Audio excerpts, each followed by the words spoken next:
Avako malala misaotra n'Andriamanitra sika noho ny amin'izao marain'izao izay ahafahantsika miaoneto indray mbo aminareo anie ny fahasoavana sy ny fiadanana avy amin'Andriamanitra ray isika sy Jesosy Kristy tompontsika.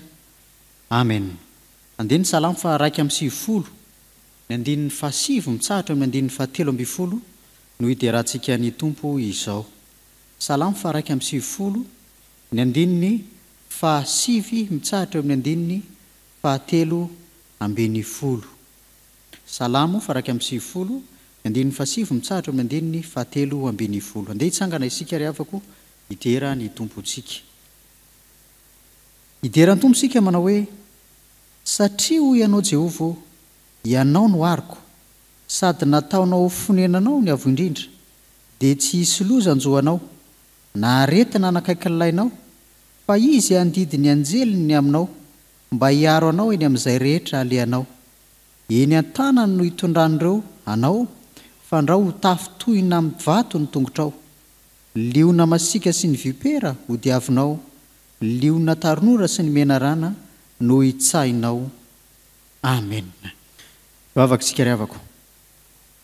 Ry Andriamanitra ny aizany an-danitro, Andriamanitra rinay amin'ny alalan'i Jesosy Kristy tomponay, Andriamanitra be fitiavana indrindra, Andriamanitra be famindrampo indrindra, Andriamanitra nanao anay, ary Andriamanitra manao izay mampiavaka anay amin'ny zavaboary rehetra. Izany fitiavanao anay izany indrindra Andriamanitra no tsaronay ankehitriny, ka dia tonga eto izay rehefa nitarehanao fanamasina. Ny ainga tany amin'ny tokantrano nisy anay tsiraray avy, andray fampahirezana avy aminao indray. Itompoandriamanitra io mialohan'ny izay rehetra ho tanterahana eto indray ary dia avelao ny elokay, satria mpanota tsy mendrika nanonona ny naranao akory izahay. Koa na dia tamin'ny lasa anay teo ary ny Jesosy dia nanao tsy mendrika teo anatrehanao izahay, ka indry diovy indray izahay, satria raha hiatrika ity lavanandro ity izahay dia mba te olona ho voadia ao aminao, ary raha andray fampahirezana avy aminao koa izahay dia olona masina eo anatrehanao.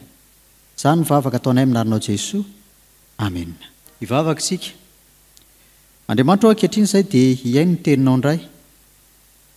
Mitenena ary ianao ilay miteny aminay isan'andro amin'ity anio ity indray, amin'ny alalanao fanamasina pampahery anay. Aminarinao Jesosy. Amen. Ny mofinainantsika amin'ity anio ity ry havako no andeha ho zaraina amintsika indray dia araka ny hita ao amin'ny asan'ny apôstôly toko 5:10 ny andinin'ny fahatelopolo mitsahatra amin'ny andinin'ny 5:30. Asan'ny apôstôly toko 5:10 ny andinin'ny fahatelopolo mitsahatra amin'ny andinin'ny 5:30 amin'ny anaran'ny tompo manao hoe: ary rehefa nalefana izy ireo dia nidina nakany Antiokia, ary namory ny olona maro izy, dia natolony ilay epistily. Ary noho ny efa namaky izany ny olona dia nifaly no nianatra tsara. Ary satria mpaminany Jodas sy Silasy dia nampirisika ny rahalahy tamin'ny teny maro izy ka nampahery azy. Ary rehefa nitoetra elaela teo izy ireo dia nampandehan'ny rahalahy soamatsara ho any amin'izay naniraka azy. Ary Paoly sy Barnabasy kosa nitoetra tany Antiokia dia nampianatra sy nitory ny tenin'ny tompo izy roa lahy mba maro koa. Amen. Ray masino manamasinana amin'ny fahamarinana, ny teninao ny fahamarinana. Amen. Rehefa malala ao amin'ny tompo hitombo aminareo indray ny fahasoavana sy ny fiadanana avy amin'Andriamanitra ray isika sy Jesosy Kristy tompo. Amen. Araka ity asan'ny apôstôly toko 5:10 ny andinin'ny fahatelopolo ka hatramin'ny 5:30 ity ny hitondrana afatra ao antsika amin'izao anio izao. Ny asan'ny apôstôly toko 5:10 moa eo raha mamaky hatrany amin'ny andinin'ny voalohany mitsahatra any amin'ny andinin'ny farantsika dia fivoriana io. Fivoriana no tanterahan'ny apôstôly niaraka tamin'ny Paoly sy Barnabasy. Paoly moa ilay antsoina hoe apôstôly koa. Dia izy ireo izany nanatanteraka fivoriana vokatry ny adevitra momba ny famorana hitantsika ery amin'ny lohateny ery izany. Na izany na tsy izany aza nefa tsy dia tena momba n'io resaka famorana io loatra ny tena nyresahana rehefa avy eo, fa nitohy tamin'ny zavatra hafa izany resaka izany, dia momba ireo fanaterana hena amin'ny sampy sy ny zavatra toy izany ny tena nyresahana eo. Noho izany ry havako ity fivoriana ny tanterahany apôstôly ity dia fampitoviana tady-dokanga, fampitoviana tady-dokanga mba tsy hiteny mifanohitra amin'ny soratra masina rehefa hitory ny filazantsara. Fampitoviana tady-dokanga mba tsy hiteny mifanohitra amin'ny soratra masina rehefa hitory ny filazantsara. Ary rehefa hitory ny filazantsara koa dia tsy hoe hiteny izay maharetsiresy lahatra anao fotsiny ianao, fa izay ampiteneny ny fanahy masina anao sy izay voalaza ny soratra masina no holazaina. Voalaza eto amin'ny Asan'ny Apôstôly 5:12 ihany koa, araka nisy eo hita eo amin'ny Amôsa 7:1 sy ny 12 hitantsika eo amin'ity Asan'ny Apôstôly 5:12 ity ry havako, dia zava-dehibe mihitsy ny hoe ka efa planin'Andriamanitra hatrany amin'ny testamenta taloha ny famonjena ny jetilisa. Famonjena ny jetilisa. Ny porofony Jesosy moa io, fa tsy tonga ho an'ny Jiosy ihany izy, fa tonga ho an'ny jetilisa koa. Ary zany ny tena ny toerany Jesosy ela tany Galili sy ny faritra Galili iray manontolo, izay faritra be jetilisa sy faritra be olona mpiavy izay lasa valivotaka tamin'iny toeran'iny moa ny amin'ny fiatrehana ny fiainana andavanandro. Dia tonga ho an'izy ireny Jesosy, ary dia porofo eto koa fa ny apôstôly dia irahan'Andriamanitra manokana hitory ny filazantsara any amin'ny jetilisa. Ry havako malala amin'ny tompo manaporofo izany ty Asan'ny Apôstôly 5:5 ny 7:10 ka hatramin'ny 7:30 ity, fa irak'Andriamanitra ho an'ny jetilisa izy ireo apôstôly ireo, efatra amin'ny rahalahy moa izy zany izy reto, no nirahany fiangonana andeha ho an'ny Antiokia hitondra ny epistily izay milaza ny fahamarinana ny tenin'Andriamanitra eo anatrehan'ireo vahoaka jetilisa tany Antiokia ireo. Zay ny tantara eto ry havako. Ny tanjon'izy ireo dia mba hampiorina ireo vahoaka nandray an'Andriamanitra ireo amin'ny finoana tsara tokoa, mba hahatonga azy ireo olona marina eo anatrehan'Andriamanitra tokoa, mba hahatonga azy ireo olona masina eo anatrehan'Andriamanitra tokoa. Fa ny fanompoana an'Andriamanitra dia tsy azo afangaroaro zavatra hafa. Tsy azo afangaroaro zavatra hafa zany fampon'Andriamanitra zany, fa mila madio ianao rehefa manompo an'Andriamanitra, mila masina ianao rehefa manompo an'Andriamanitra, mila marina ianao rehefa manompo an'Andriamanitra. Raha avako malala amin'ny tompo, noho izany ary ny andraisantsika hafatra eto dia le hoe iraka ny fiangonan'ireo apôstôly ireo andeha ho any Antiokia, irak'Andriamanitra hitory ny filazantsara, hitondra ny epistily velona ho an'ireo vahoaka tany Antiokia ireo. Ka ny voalohany zany zao dia hoe irak'Andriamanitra miasa, ny irak'Andriamanitra miasa toa antsika rehetra ao dia mitondra hafaliana. Hitantsika tamin'ny vaky ny soratra masina teo izany, mitondra hafaliana, mivimbina anatra tsara moa ny lazany azy eo koa. Tsy noho ny tenany fa noho ny tompo izay ivo ny iraka izay tanterahana. Inona ary ny ao ambadika izany ry havako? Amin'ny fitoriana ny filazantsara izay tanterahantsika, ny ao ambadika izany dia hoe rehefa mitory ny filazantsara ianao dia afeno no momba ny tenanao, afeno. Inona ny anafenan'izany? Satria reto olon-reto zao dia nandeha niainga tany amin'ny toerana nisy azy, nifindra toerana firenen-kafa mihitsy, fiarahamonina hafa mihitsy, dia ny zavatra nataon'izy ireo dia noferany momba ny tenany, zany hoe Kristy no nasehony. Noho izany rehefa mitory ny filazantsara dia mila ferana ny haingo, ferana ny fisehosehoana isan-karazany. Eo anatrehan'ny olona hitoriana ny filazantsara dia tsy aseho azy ireo ny filany tenanao maro isan-karazany, hoe filako manokana izao fa ny zavatra ilaina amin'ny fitoriana ny filazantsara zany, raha te ahomby amin'ny fitoriana ny filazantsara tokoa ianao, ahatonga hafaliana ho an'ny olona mandray ny filazantsara, dia ny manao mitovitovy amin'izy ireo. Mitovitovy amin'izy ireo, tsy miavaka amin'izy ireo, fa mitovitovy amin'izy ireo mba hifangaro tsara amin'izy ireo ka azahoany tsara zany tsiron'Andriamanitra, tsiro ny tenin'Andriamanitra, tsiro ny filazantsara n'Andriamanitra ampitondrai ny olona zany. Aoka hifanahantsahana aminy isika. Sao mantsy manilika sahady ny endritsika ivelany amin'ny fitoriana ny filazantsara, manilika ny olona izay hitoritsika. Ka tsy Kristy no heveriny, fa ny mombantsika ivelany mety heveriny ka tsy ahafahany mandray izany filazantsara zany, fa lasa ho sakana izany any amin'izany ray isika. Noho izany dia tsy ahafeno ny hafalian'ny olona ny fanaovana endrika tsy mitovy aminy rehefa hitory ny filazantsara isika.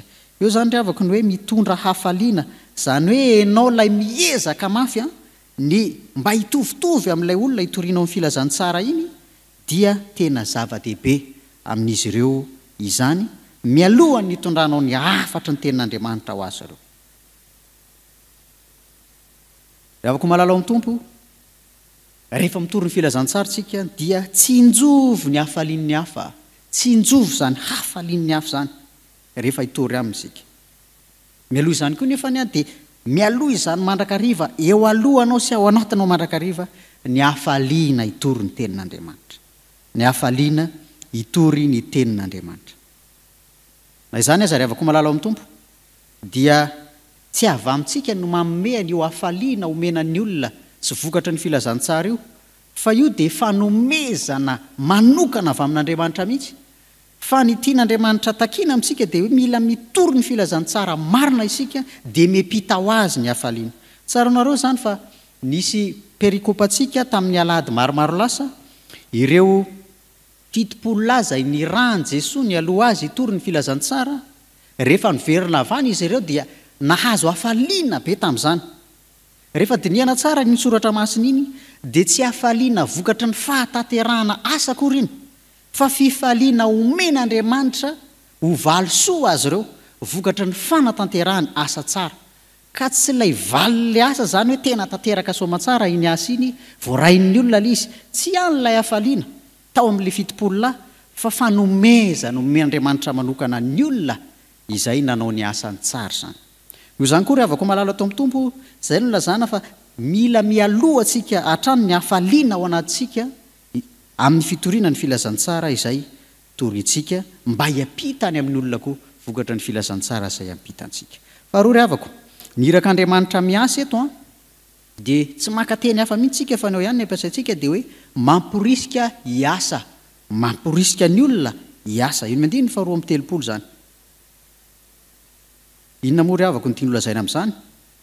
Fa ny tiany holazaina dia hoe mba ho olona ho vahaolana isika, fa tsy hiteraka olana vaovao amin'ny fifandraisana amin'ny hafa.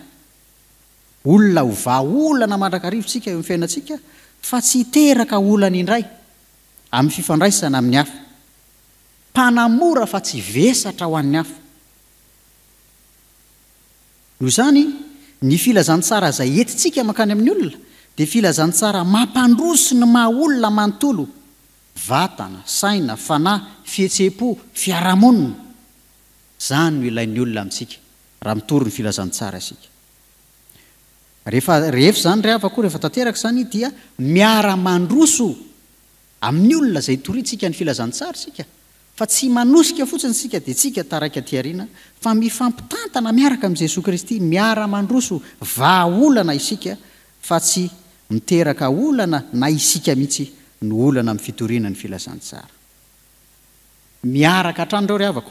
Ary zany mahatonga an'ilay tsodranotononona mandrakariva manao hoe aoka arovana avokoa ny fanahinareo, ny tenanareo, ny ainareo ho tanteraka ka tsy anatsiny.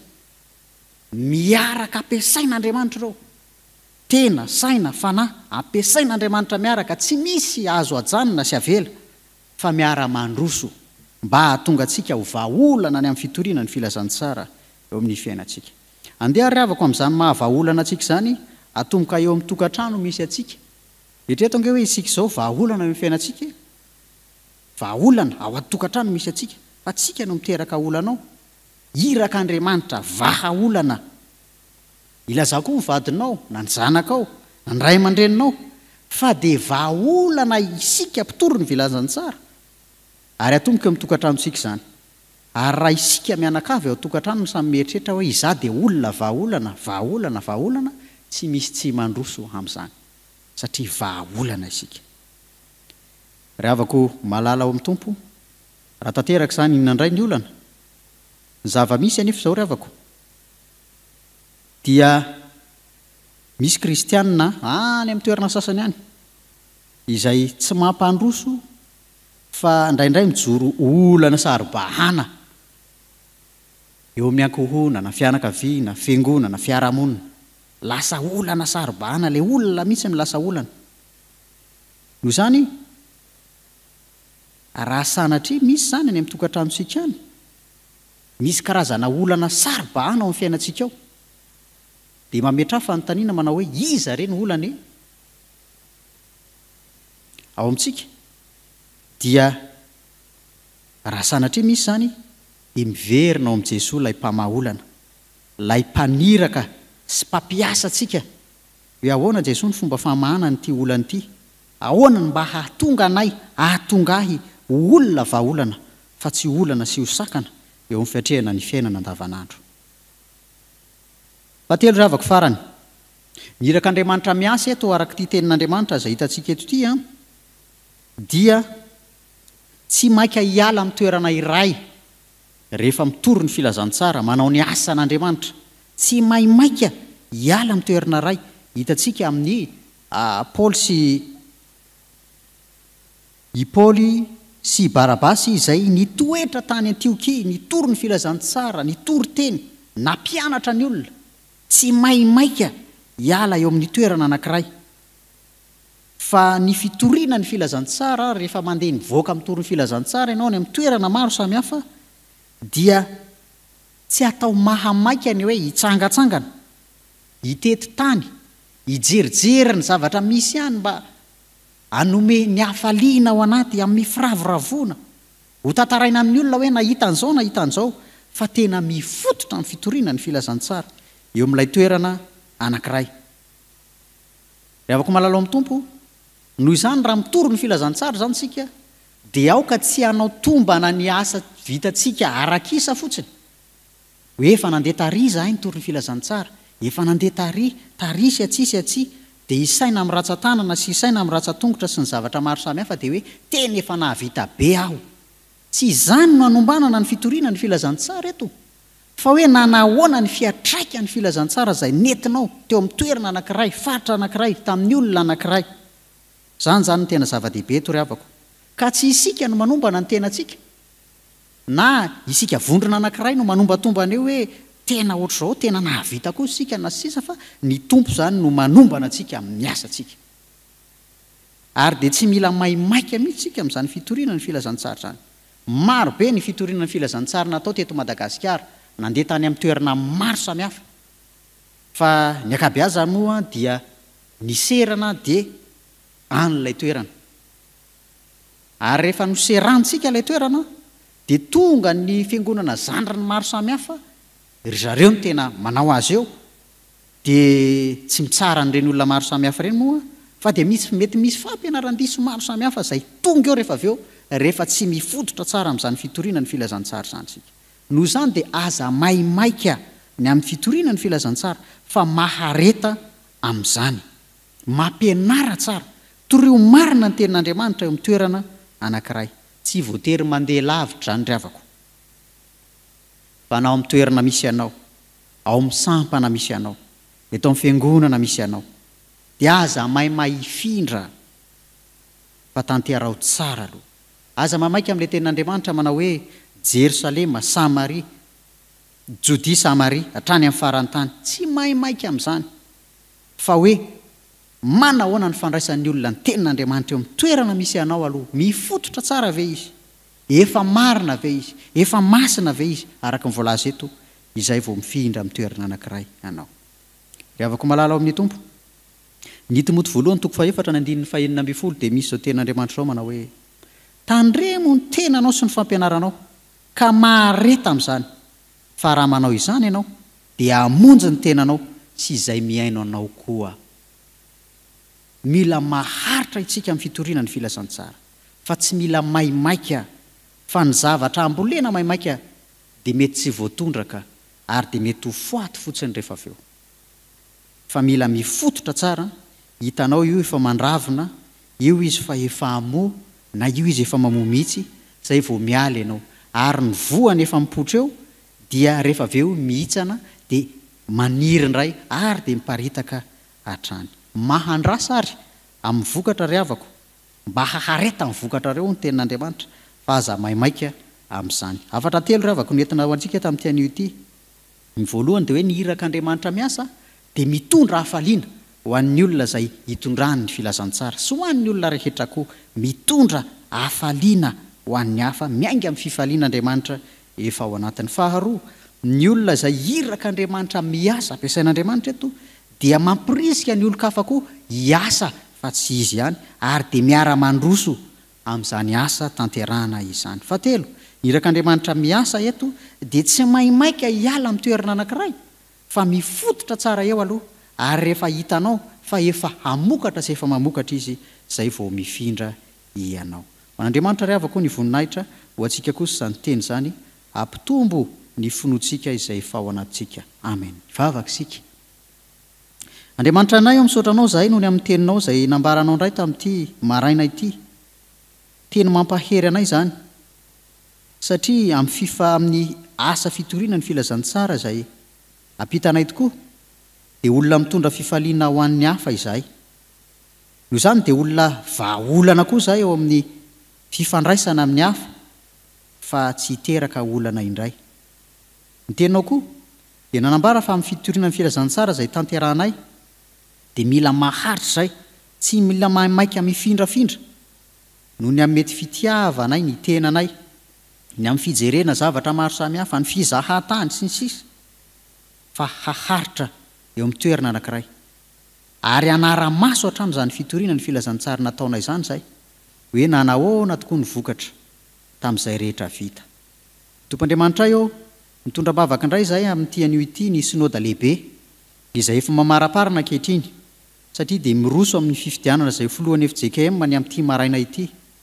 Ianao Andriamanitra ilay tompony izany fotoana izany, no ampiasanao fanamasina amin'izany toerana izany, ary dia tsy misy ho tanteraka afa-tsy ny sitraponao, afa-tsy ny fahatanterahany teninao ihany, mba hahafahanay fiangonana mijoro vavolombelona noho ny aminao Jesosy Kristy, ilay nijaly maty nefa nitsangana tamin'ny maty ho anay rehetra. Mitondra bavaka indray izahay izao ny fiainanay tsiraray avy, ny isam-batan'olona, ny isa-tokantrano, ny isam-pianakaviana izay manatrika ity fotoana ity, mba olom-baovao aminao indray anie, hanao asa tsara sy asa mendrika noho ny fahamarinanay sy noho ny fahamasinanay ao aminao Andriamanitra. Ny Tompandriamanitra io, mivavaka koa zahay ho an'ny ray aman-dreny mitandrina izay vakansy izao, izay efa miomana ihany koa ny amin'ny fandraisana izany asa indray amin'ny herinandro ho avy iny, dia ataovy mahery aminao hatrany izy ireo.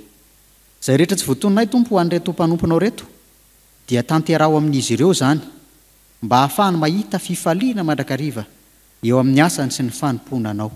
Vavaka kosa izao dia farananay amin'ilay vavaka tsara indrindra manao hoe: Rainay izay ny an-danitra, ao masina anie ny anaranao, ho tonga anie ny fanjakanao, atao anie ny sitraponao ety an-tany tahaka ny any an-danitra.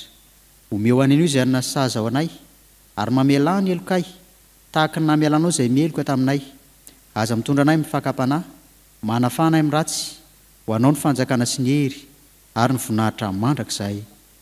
Amen. Raiso amin'ny finoana sy ny fanantenana ry havako ny tsodranotonoana amin'ny anaran'i Jesosy Kristy tompontsika manao hoe: ary ny fiadanan'Andriamanitra izay mihoatra noho ny fahalalana rehetra hiaro ny fonareo sy ny hevitrareo ao amin'ny Kristy Jesosy.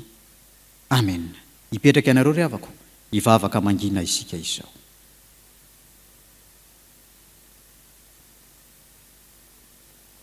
Ho an'Andriamanitra ny voninahitra amin'ny anaran'ny Ray sy ny Zanaka ary ny fanamasina.